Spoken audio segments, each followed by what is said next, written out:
উত্তরবঙ্গে ইদানিং ঘটা কাঞ্চনজঙ্ঘা এক্সপ্রেসে ভয়ঙ্কর দুর্ঘটনাটা নিঃসন্দেহে বেদনাদায়ক।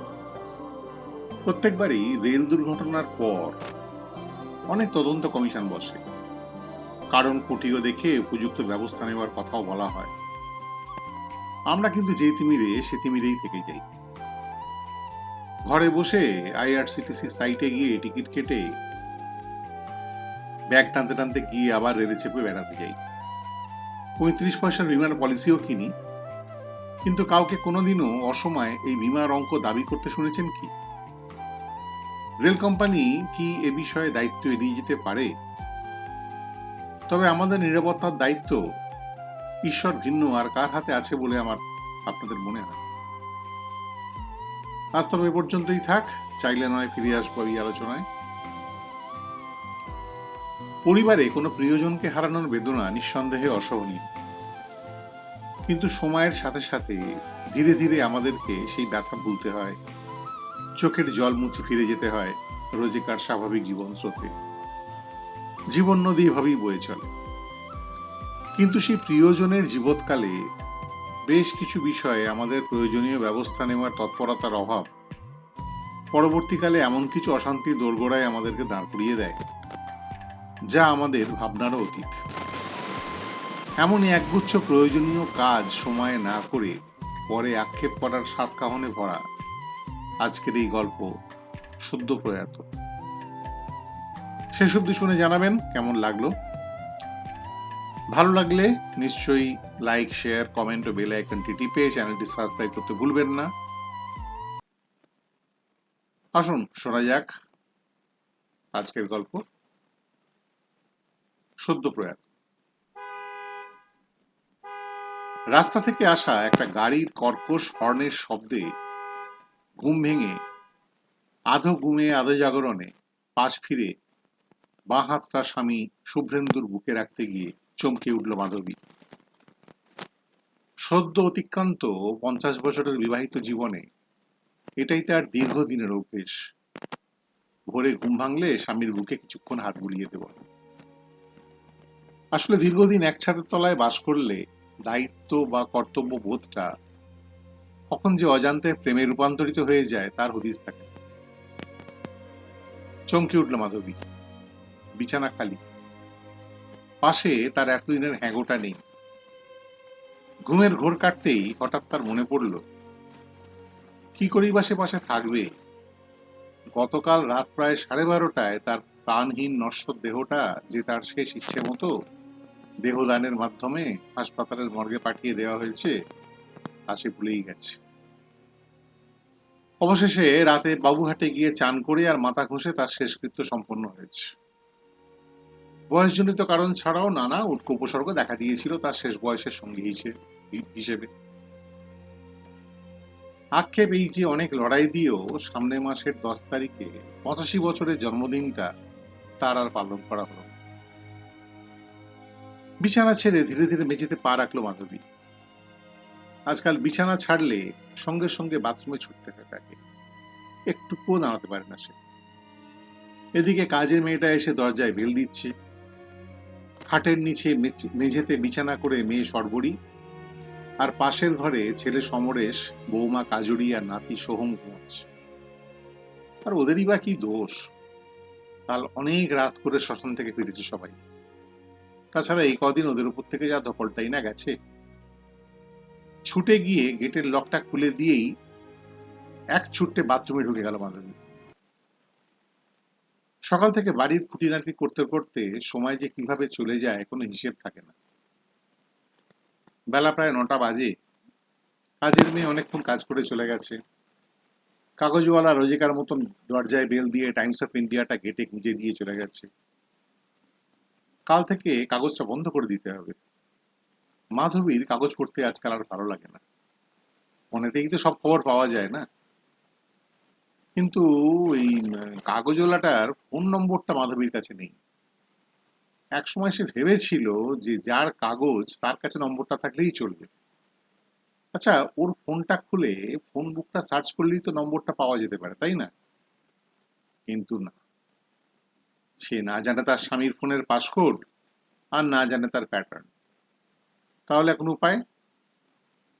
আর তার ভাবতে ভালো লাগছে না। খট করে পাশের ঘরের দরজা খোলার আওয়াজ পাওয়া গেল। সর্বরী কিছু আগেই বাথরুমে ঢুকেছে, দরজায় বেল।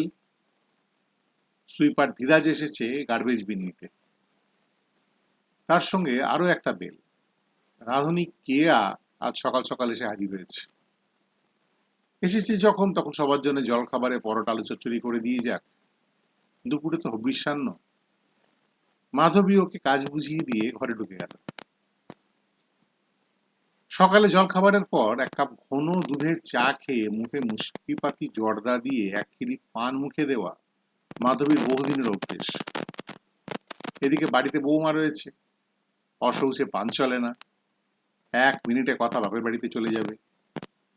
কিছুক্ষণ উসখুস করে আর পারল না মাধবী। পুরনো নেশা বলে কথা। দরজাটা ভেতর থেকে ভেজিয়ে দিয়ে সর্বরীকে পাহারায় রেখে অবশেষে এক খিলি পান মুখে নিজে খুঁজে দিল সে। তাছাড়া তার স্বামী তো তাকে বৈধব্য বেশ ধারণ করতে নিষেধই করে গেছে, তবে আর দ্বিধা কিসের? কিন্তু সেই কথাই বলে না, যেখানেই বাঘের ভয় সেখানেই সন্ধে হয়। সবে মাধবী খাটে উঠে পিঠে পাশবালিশটা দিয়ে আয়েশ করে বসেছে, অমনি মা মা করে দরজার সামনে ছেলে বৌমা জোরে এসে হাজির। তাদেরকে সর্বরী অনেক নিরস্ত্র করার চেষ্টা করেও সফল হতে পারল না। তারা প্রায় হুড়মুড় করে ঘরে ঢুকে এলো।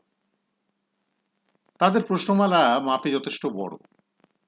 তারা জানতে চায় বাবার কাজ কতদিনে হবে, কে কোথায় করবে, কত লোক বলা হবে, কাজ কত বড় করে হবে, টাকার জোগাড় কোথা থেকে হবে, ইত্যাদি। তারপরে তারা এক এক করে যা বলল তা অবশ্য মাধবীর আগেই জানা ছিল। তবু তাকে আরো একবার শুনতে হলো যে সর্বরীর কলেজ সামনে, ফাইনাল পরীক্ষা, তাকে প্রশ্নপত্র বানাতে এই সপ্তাহের মধ্যেই ব্যাঙ্গালোর ফিরে চলে যেতে হবে।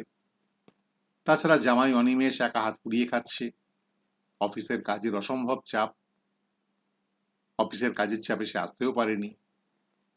আর সমরেশের এ মাসের শেষে সিঙ্গাপুরে বোর্ড মিটিং আছে, বৌমা কাজরির মেলবোর্নে গ্লোবাল লিগাল টিমের মিট, তাদেরও না গেলেই নয়।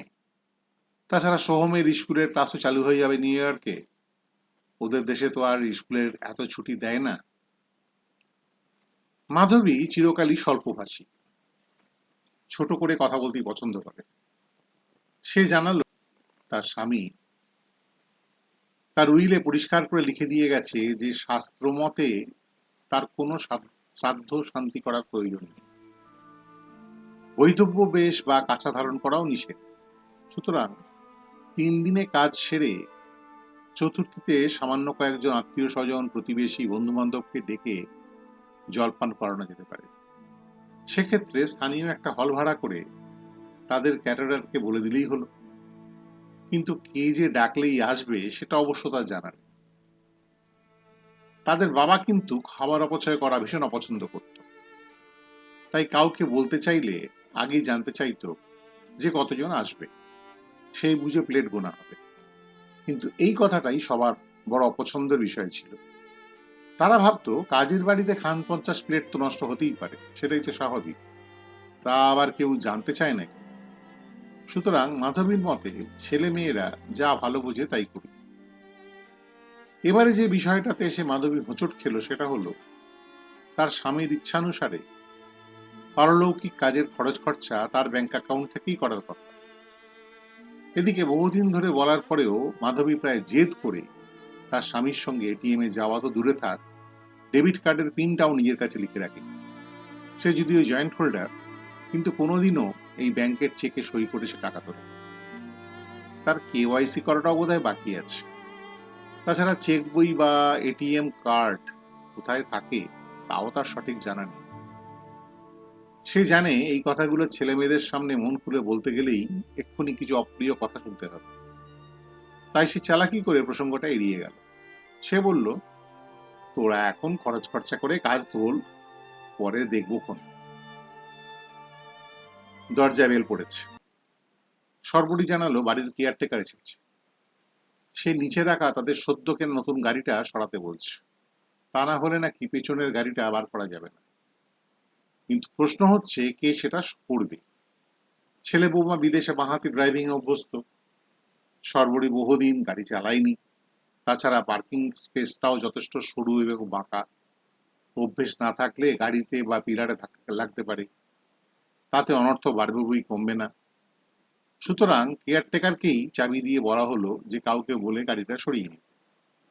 তবে মাধবী অবচেতন মনে ভাবতে থাকলো যে এবারে এই গাড়িটা নিয়ে কি করা হবে, কেই বা চালাবে, কে এর দেখাশোনা করবে, কে সময় সময় তেল হাওয়া ভরবে, ট্রাফিক কেস সামলাবে, তাছাড়া কেই বা এই গাড়ি চড়বে আর চড়ে কোথায় বা যাবে। বাধ্য হয়ে মাধবী ঢোক গিলে প্রসঙ্গটা পরিবর্তন করল। এদিকে হব্বিষ্যান্ন রাধার সময় হয়ে গেছে। আজকাল প্রেসার কুকারে গোবিন্দভোগ চালের ভাত গ্যাসেই রান্না হয়, সঙ্গে কিছু সবজি আর বড়ি ভাতে দিয়ে দিলেই হলো। দুধ, ঘি, সন্দেশ, ফল, খই ইত্যাদি অনলাইনে অর্ডার দেওয়া হয়েছে।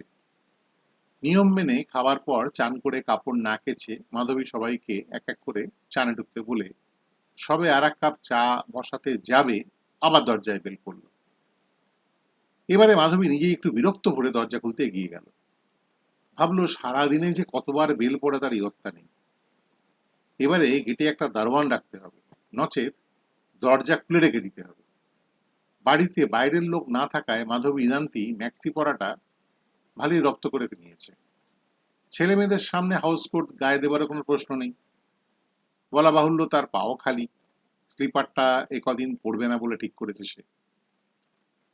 দরজা খুলতেই দেখা গেল সামনে দাঁড়িয়ে আছে একটা বছর 30-এর তেঢাঙা ছেলে আর তার প্রায় সমবয়সী একটি সপ্রতিভ মেয়ে।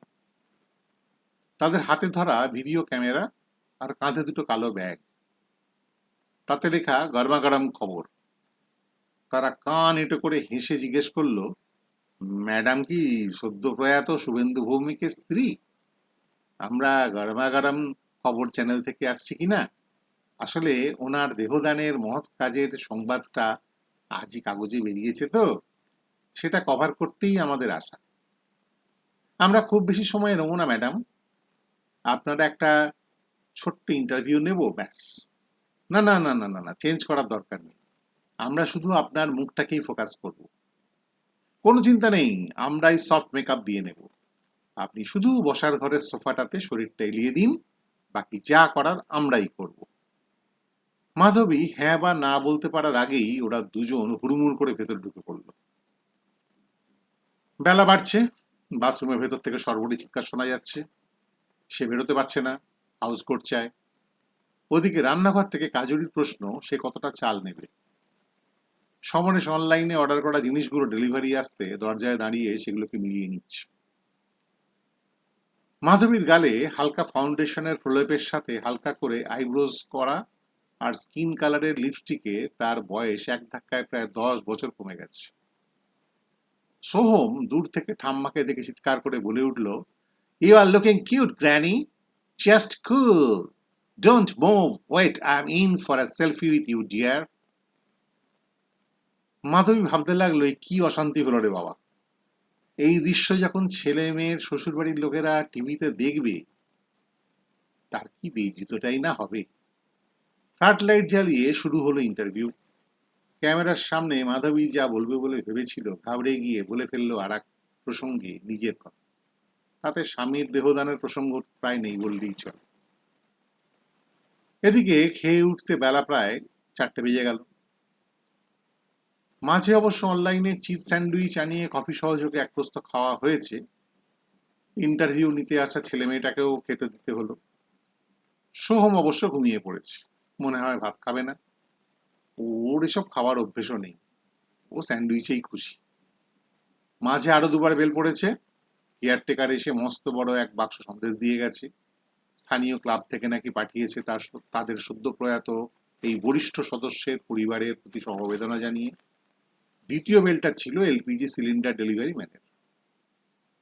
সন্ধ্যে 6টা নাগাদ সর্বরীর তৈরি ঘন দুধের স্পেশাল চায়ে শেষ চুমুকটা দিয়ে সবে এক খিলি মুশকিবাতি জর্দা ঠোসা পানটা মুখে গুঁজেছে মাধবী, হঠাৎ তার শয়নকক্ষে পুত্রবধূ সহযোগে পুত্রের অনুপ্রবেশ।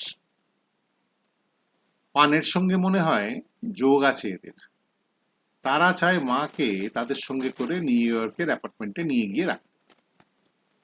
তাদের মতে দরকার হলে ফ্ল্যাটের চাবি কাজরির বাপের বাড়ি অথবা সর্বরীর শ্বশুর বাড়িতে রাখা যেতে পারে। প্রয়োজনে তারাই যা করার করবে। তাদের মাকে তারা এই ফ্ল্যাটে একা রেখে যেতে চায় না। পাশ থেকে সর্বরীকে ঘোরতর আপত্তি প্রকাশ করতে শোনা গেল।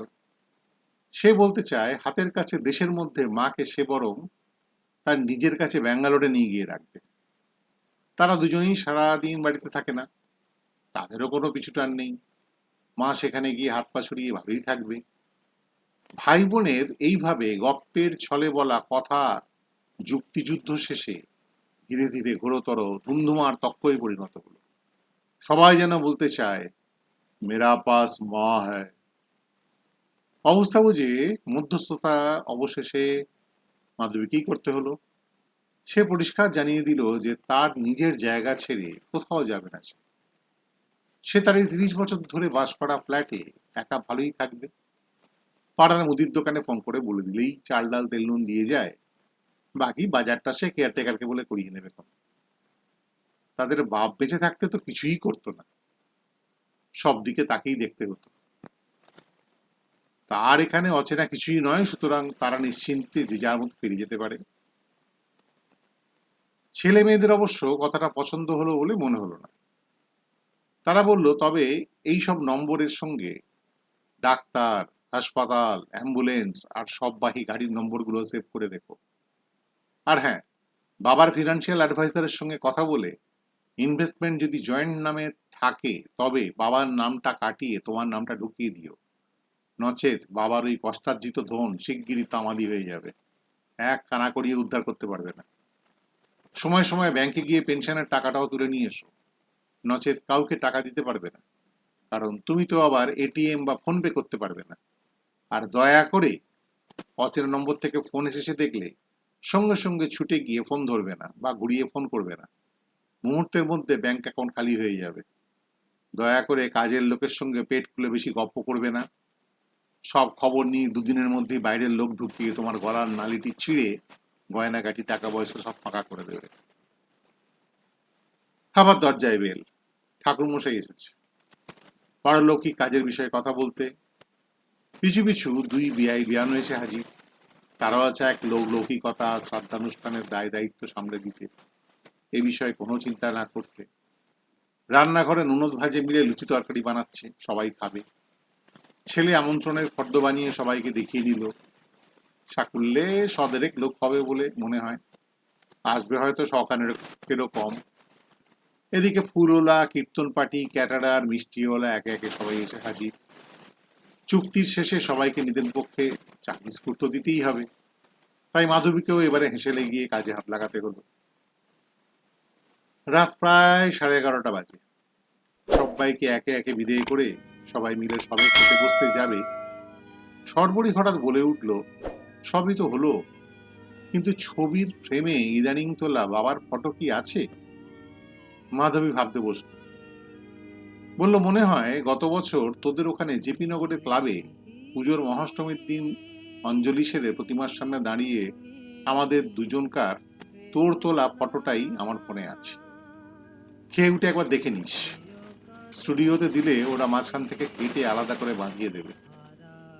পারলে দুটোকেই আলাদা করে ফ্রেম করে রাখিস, কবে কখন কোনটা যে প্রয়োজন লাগে বলা তো যায় না। সবাই বাকরহিত হয়ে ঠান্ডা হয়ে যাওয়া লুচি তরকারিতে মনোনিবেশ করল। আজ রাতে মনে হয় আর দরজায় বেল পড়বে না। রাত প্রায় 12:15। এতক্ষণে মাধবী নিভৃতে দক্ষিণের বারান্দাটায় বেতের চেয়ারে শরীরটা এড়িয়ে দিয়ে তার সদ্য প্রয়াত হ্যাগোটার কথা একটু নিজের মনের মতো করে ভাবার অবকাশ পেল। দূরে রাত জাগা পাখিটা ক্যাঁ ক্যাঁ করে ডাকতে ডাকতে উড়ে। আজ তবে এখানেই শেষ করি। সবাই ভালো থাকবেন, সাবধানে থাকবেন, আর হ্যাঁ, গল্পের বিষয়টা নিয়ে পারলে একটু ভাববেন, আর আপনার ভাবনাটা আমাকেও জানাবেন। আজ তবে বিদায় নিলাম। কোনো এক সাপ্তাহিক আসরে আবার দেখা হবে নিশ্চয় গল্প চ্যানেলটিতে। নমস্কার, টাটা।